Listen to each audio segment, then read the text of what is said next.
धनंजय मुंडेंची पहिली पत्नी करुणा शर्मा यांनी केलेल्या दाव्यांमुळे राजकारणात खळबळ उडाली आहे।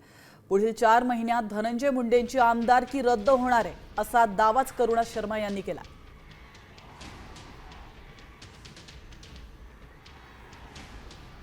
धनंजय मुंडे यांनी ज्या पद्धतीने भाष्य केलेलं आहे त्या संदर्भात एकूणच तुमचं काय मत आहे?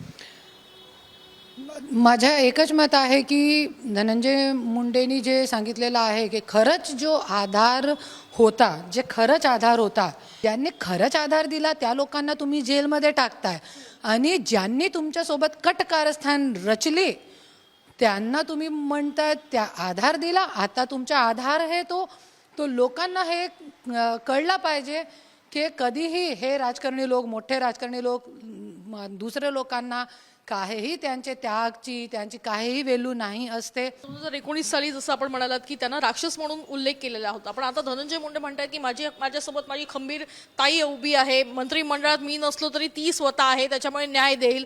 हे नातं आताच्या घडीला काय म्हणताय? कारण 5-7 वर्षानंतर अशा पद्धतीने एक वेगळं नातं बघायला मिळतं। तुम्ही 2019 ची सभामध्ये धनंजय मुंडेला तुम्ही राक्षस म्हटलं होता। तुम्ही ते राक्षस घरापासून सुरुवात करा, तो महाराष्ट्राची जनता, परलीची जनता तुम्हाला डोक्यावरती घेतील आणि धनंजय मुंडे सारखे राक्षसाला संपवा। पहिले घरापासून सुरुवात करा।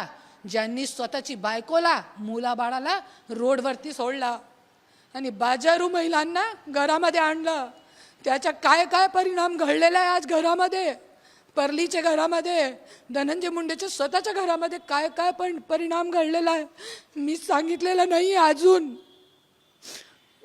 पण जरी तुम्ही खरंच तुम्हाला महिषासूर मर्दिनीचा आशीर्वाद पाहिजे आणि फक्त असं खोट्या नाट्या बोलू नका, तुम्हाला खरंच जरी करायचं आहे ना महिलांच्यासाठी आणि राक्षस तुम्हाला संपवायचा आहे तो खरोखर तुम्ही धनंजय मुंडेपासून तुम्ही सुरुवात करा, तब हे महाराष्ट्राची प्रत्येक महिला तुमच्या पाठीमागे उभे राहतील। मी पण तुमचा झेंडा उचलते आणि 100% 4 महिन्याच्या आतमध्ये ह्यांची आमदारकी सुद्धा रद्द होणार।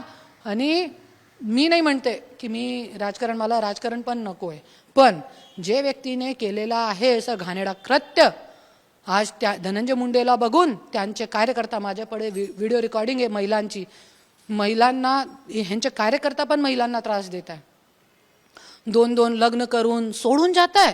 अरे काय चालले महाराष्ट्रामध्ये? जसं राजा तशी प्रजा, तसंच होणार।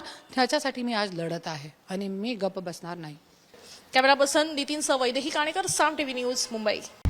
आता isakal.com आहे देशातील नंबर 1 ची मराठी न्यूज वेबसाईट। प्रत्येक अपडेटसाठी isakal.com ला नक्की भेट द्या।